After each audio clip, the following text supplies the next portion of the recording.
Hello everyone, हामी चाहिँ business statistics हेरिरहेका छौँ र बिजनेस स्ट्याटिस्टिक्समा हामी कोरिलेसन एनालाइसिस हेरिरहेका थियौँ। आज चाहिँ हामीले मेथड अफ कोरिलेसनको बारेमा स्टडी गर्न गइरहेका छौँ। हामीसँग जेनरली 3 टाइप्स छ कुनै पनि कोरिलेसन स्टडी गर्नको लागि। पहिलो भनेको हाम्रो स्क्याटर डायग्राम भन्छ। यो एउटा ग्राफिकल रिप्रेजेन्टेसन गर्ने तरिका हो स्क्याटर डायग्राम। दोस्रोमा छ हाम्रो Karl Pearson's coefficient of correlation हैन, हामीले जेनरली यसको बारे सुनेका छौँ होला। Karl Pearson's coefficient of correlation भन्ने कुराहरू भयो। तेस्रोमा छ हाम्रो र्याङ्क कोरिलेसन कोफिसिएन्ट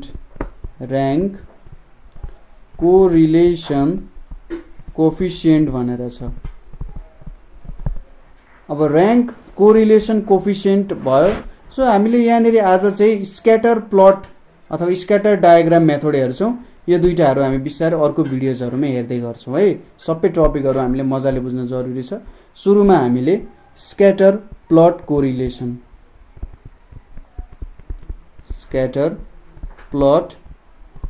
कोरिलेसनहरू भयो। अब स्क्याटर प्लट कोरिलेसनको बारेमा कुरा गर्नुपर्दा यो एउटा म्याथमेटिकल डायग्राम भन्न सकिन्छ यसलाई। ठीक छ, म्याथमेटिकल डायग्राम हो which is made on Cartesian coordinate, which is made using Cartesian coordinates। अब कार्टेशियन कोअर्डिनेट्स भनेपछि हामीले जेनरली यसरी यतापट्टि x यतापट्टि y राख्छौँ र यही कार्टेशियन कोअर्डिनेट सिस्टममा हामी के गर्छौँ त दुईटा भेरिएबल x र y लाई यसरी राखेर हामीले डायग्रामहरू प्लट गर्ने काम गर्छौँ। र जेनरली जुन x सेटको एउटा डेटा हुन्छ, x को एउटा सेट हुन्छ, y को अर्को सेट अफ डेटा हुन्छ हैन। x र y के सेट अफ डेटाजहरू हुन्छ र हामीले ठ्याक्कै लगभग धेरै टाइम्स चाहिँ हेर्ने बित्तिकै थाहा पाउँछौँ कि यो x र y बीच कस्तो खालको रिलेसन रहेछ त हैन, कस्तो खालको रिलेसन हुनु पर्थ्यो अथवा कस्तो खालको रिलेसन छ भन्ने कुराहरू यहाँबाट हामीले हेर्न सकिन्छ। जस्तै सपोज हामीले यहाँनिर एउटा कोरिलेसनको लागि एउटा एक्सिस लिए, मैले एउटा एक्सिस भयो। सपोज यहाँनिर यतापट्टि मैले x माने, यतापट्टि मैले y एक्सिस लिए है, र यतापट्टि मैले एउटा स्ट्रेट लाइन डेभलप गरेँ। ल यो स्ट्रेट लाइनमा ठ्याक्कै जुन मैले पोइन्ट्सहरू सपोज गराए त ठ्याक्कै यही स्ट्रेट लाइनमा नै पर्ने भयो। यहाँनिर यसरी पर्यो र यो स्ट्रेट लाइनको स्लोप त के छ त, स्ट्रेट लाइनको स्लोप चाहिँ पोजिटिभ स्लोप छ यसको है। र यहाँनिर कोरिलेसन भनेको के हो, +1.00 भयो नि त हैन।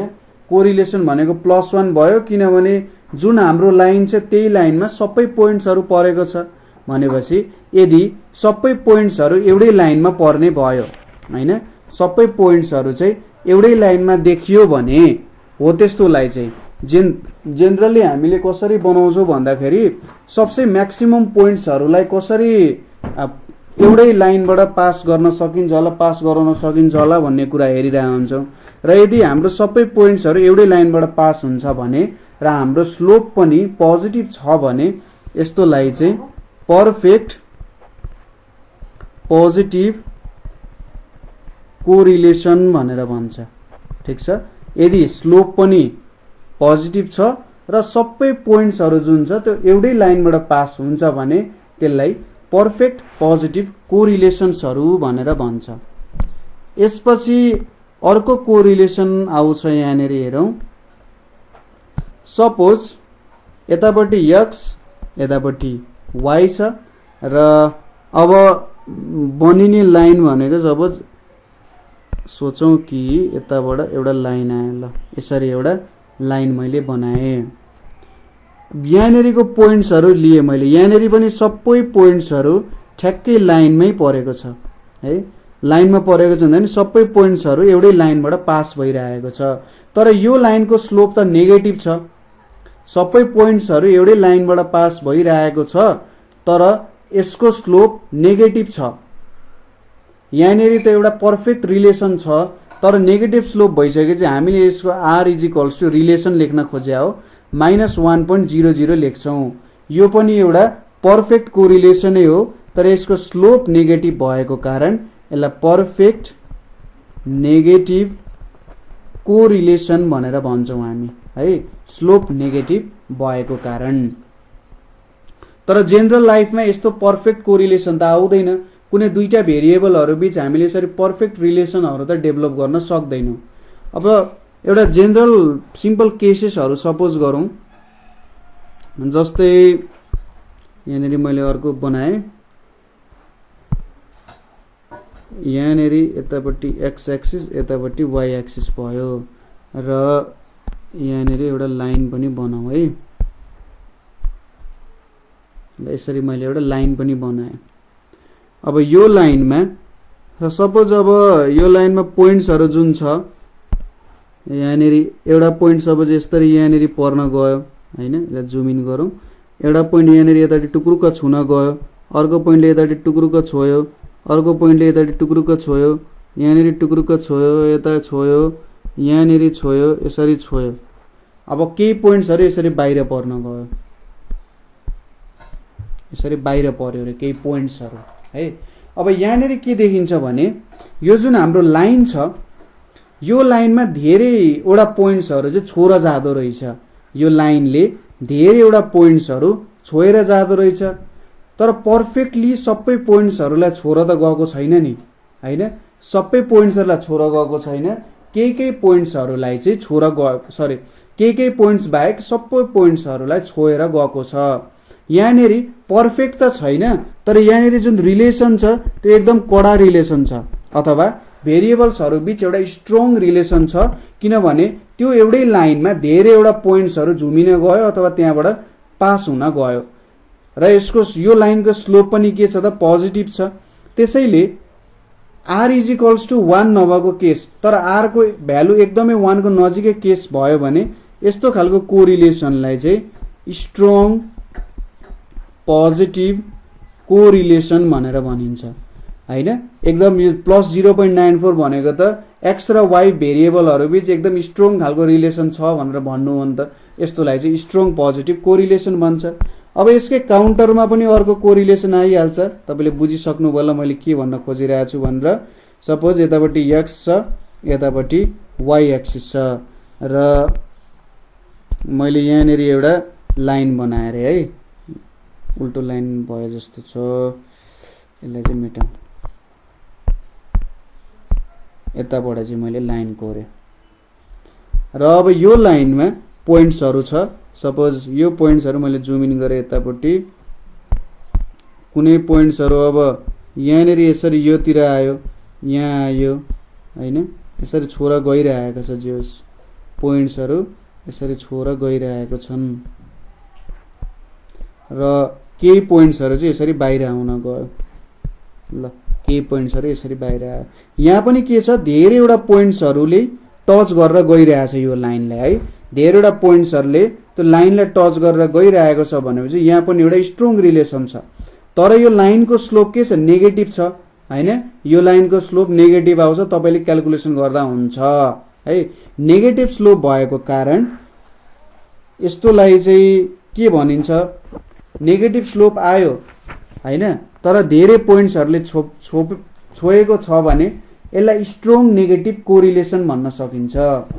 ठीक छ, स्ट्रङ के छ त यहाँनिर नेगेटिभ कोरिलेसन भनेर भन्न सकिन्छ। ठीक छ, यसरी छोरा गयो भने strong negative correlation. r is equals to -0.94 भयो रे। अब एउटा सानो एक्जाम्पल दिएपछि त्यो कोरिलेसनको तपाईले काउन्टर पोर्सन पनि भेटिहाल्नुहुन्छ। जस्तै यहाँनिर हेरौँ, सपोज यतापट्टि मैले एक्स एक्सिस लिए, यतापट्टि वाइ भयो, यतापट्टि एक्स एक्सिस भयो है। अब मैले यो साइडमा एउटा लाइन बनाएँ ल। अब यहाँनेरिको डेटाजहरु हेरौँ कस्तो खालको डेटाजहरु आउँछ होला। सपोज एउटा पोइन्ट यहाँनेरि छोयो, अर्को पोइन्टले यहाँ छोयो, अर्को पोइन्टले यहाँ छोयो, अर्को पोइन्टले यहाँ छोयो, तर अब धेरै पोइन्ट्सहरु चाहिँ यो भन्दा के छ त बाहिर आइरहेछ नि। यसरी हेर्नुस् त धेरैवटा पोइन्ट्सहरुलाई यसले छुन सकेन भनेपछि हाम्रो जुन भेरिएबल छ x र y यिनीहरुको बीच स्ट्रङ कोरिलेसन छैन हैन। लगभग यहाँनेरि के भन्न सकिन्छ r को भ्यालु चाहिँ -0.57 छ र यसको स्लोप पनि नेगेटिभ छ र यहाँनेरि भेरिएबलहरुको रिलेसन पनि एकदमै वीक छ। यसलाई चाहिँ वीक नेगेटिभ कोरिलेसन भनेर भन्न सकिन्छ। तपाईले अब वीक पोजिटिभ कोरिलेसन पनि डिफाइन गर्न सक्नुहुन्छ। तपाईले ठ्याक्कै के गर्नु पर्यो भने सपोज यताबाट एउटा लाइन कोरौँ यतापट्टि हैन र अब यहाँनेरि भेरिएबल्सहरु हेर्ने हो। सपोज पोइन्ट्सहरु हेर्ने भने यहाँनेरि पोइन्ट छ, यहाँनेरि पोइन्ट छ, यसरी पोइन्ट्सहरु छ र केही पोइन्ट्सहरु मात्रै यसलाई टच गर्छ भने यो लाइनको स्लोप त पोजिटिभ छ तर यहाँनेरि x र y को रिलेसन एकदम वीक छ भने यसलाई चाहिँ वीक पोजिटिभ कोरिलेसन भनेर भन्न सकिन्छ। डाटाहरु कति डाटालाई छोएको छ भन्ने कुराहरुमा धेरै डिपेन्डेन्ट हुने रहेछ भन्ने कुरा थाहा भयो हामीलाई। अब अर्को कन्डिसन भनेको कस्तो आउन सक्छ भने मलाई अलिकति ठुलो नै बनाए ताकि सबै कुराहरु एकै ठाउँमा समेटियोस् है। सपोज यतापट्टि मैले y एक्सिस लिए, यतापट्टि y एक्सिस भयो र यतापट्टि चाहिँ x एक्सिस छ, y एक्सिस र x एक्सिस छ। मैले एउटा कस्तो खालको लाइन लिए त भन्दा यहाँनेरि यसरी एउटा प्यारलल टु x एक्सिस वाला लाइन लिए। यो प्यारलल टु x एक्सिस वाला लाइन लिए र यहाँनेरिको डेटा भनेको कुनै पनि डेटाले यसलाई छोएको छैन। हेर्नुस् त कुनै पनि डेटाले यो लाइनलाई छोएको छैन भनेपछि यहाँनेरि केही पनि कोरिलेसन छैन। यति बेला यसलाई नो कोरिलेसन भनेर भनिन्छ। No correlation. अथवा सपोज लाइन यहाँ अर्को लिए मैले यसरी र यहाँनेरिको पोइन्ट्सहरु हेर्नुस् न यसरी यहाँनेरि यसलाई वरिपरि घेरेर बसेको छन् है। यसरी वरिपरि के गरेर बसेको छन् घेरेर बसेको छन् भने यति बेला पनि यहाँनेरि केही पनि कोरिलेसन छैन र यसलाई पनि नो कोरिलेसन भनेर भन्छ। नो कोरिलेसन भनेपछि त्यहाँनेरि पोइन्ट्स र हाम्रो x र y एक्सिस बीच के छैन त कुनै पनि रिलेसन छैन भने यसलाई नो कोरिलेसन भन्छ। अब यसको केही मेरिट्सहरु छन्, तपाईले बुझिहाल्नुभयो सबै कन्डिसनहरु। अब यसको केही मेरिट्सहरु छन् जस्तै it is not affected by extreme values. Extreme भ्यालुजहरुले हाम्रो स्क्याटर डायग्रामलाई एफेक्ट गर्न सक्दैन। जति नै ठुलो भ्यालु भयो भने प्लट गर्दाखेरि छोयो भने छोयो, छोएन भने छोएन, त्यति कुराहरु त आउँछ। त्यसैगरी पिक्टोरियल रिप्रेजेन्टेसन